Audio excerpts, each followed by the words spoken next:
వాడిని క్షమిస్తామా? కాబట్టి ఖచ్చితంగా సమస్య లేదు.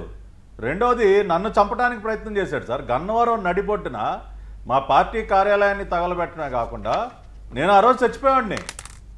ఆ రోజు కనుక నా పర్సనల్ సెక్యూరిటీ ప్లస్ నా డ్రైవర్ వీళ్ళిద్దరూ కనుక సమయస్ఫూర్తితో వ్యవహరించకపోతే I would have been dead. మొన్న గుడివాడు గుట్కాగడు అంటున్నాడు కదా, వాడు ఆ రోజు చచ్చేవాడు, చిన్నదనం కూడా అయిపోయేదని చెప్పి. మరి వాడిని ఎందుకు వదిలేస్తాం సార్? ఎందుకు క్షమిస్తాం వాడిని మేము? ఆ రకంగా బరి తెగించి వ్యవహరించినటువంటి వ్యక్తులు కార్యాలయాలు తగలబెట్టడం, ఇష్టానుసారం రోడ్ల మీద వీరంగం వేయటం, నోరు బారేసుకోవటం, వాడు చేయనటువంటి పాపం ఉందా? కాబట్టి ఎట్టి పరిస్థితుల్లో కూడా క్షమాపణ అనే పదానికి తావే లేదు. కాకపోతే మీరు అన్నట్టు ఏదైతే చిన్న చిన్న లీకులు ఏవైతే ప్రస్తుతం జరుగుతున్నాయని మీరు చెప్తున్నారు, వాటిని కూడా ఫుల్గా సీల్ చేస్తాం. మొత్తం ఆఫీసర్స్ వ్యవస్థ అంతా కూడా ప్రక్షాళన జరుగుతోంది. రెండోది, యాంటిసిపేటరీ బెయిల్స్ అంటారా, అది లీగల్గా దాన్ని ఎవరు కాదనలేరు. ఇప్పుడు మన డెమోక్రాటిక్ ఫ్రేమ్వర్క్లో ఆ అవకాశం ప్రతి ఒక్కరికి ఉంది కాబట్టి దాన్ని మేము అడ్డుకోలేం. ఇప్పుడు ఎవరన్నా వెళ్ళి హైకోర్టులో యాంటిసిపేటరీ బెయిల్ వేసుకునే ప్రక్రియను మేము అడ్డుకోలేం. కానీ అంత ఈజీగా కోర్టు కూడా వీళ్ళకి యాంటిసిపేటరీ బెయిల్స్ ఇస్తుందని మాత్రం నేనైతే అనుకోవట్లేదు. ఇప్పటివరకు ఎవరికి ఇవ్వలా.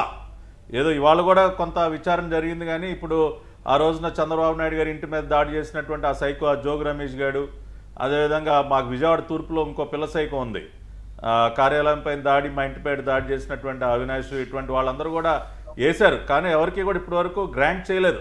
ఊరికనే టెంపరీగా మేము ఇది డిసైడ్ చేసే వరకు అరెస్ట్ చేయొద్దని చెప్పి కోర్టు డైరెక్షన్ ఇచ్చింది, కానీ ఇప్పటివరకు ఎవరికి యాంటిసిపేటరీ ఇవ్వలేదు.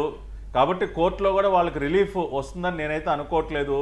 ఇఫ్ నాట్ టుడే టుమారో వీళ్ళందరినీ కూడా ఖచ్చితంగా లోపలేయటం ఖాయం. ఇప్పుడు మాకు నిమిషం పని సార్, వాళ్ళు నిజంగా వాళ్ళలాగా ప్రవర్తించి రోడ్ల మీద మేము చేయాలంటే నిమిషం పని. కానీ కొద్దిగా మేము ఓర్పుతో ఉంటూ సంయమనం పాటిస్తూ ఉన్నాం. ఎందుకు వాళ్ళలాగా మేము ఉండకూడదు. ఇప్పుడు వాడిని వంశీగాడు వాడేమన్నా పెద్ద పుడింగా, వాడేమన్నా పెద్ద ధైర్యవంతుడు అనుకుంటున్నారేంటి?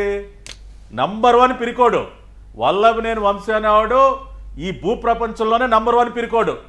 నేను నిర్మోహటంగా చెప్తా ఉన్నా, వాడు నంబర్ 1.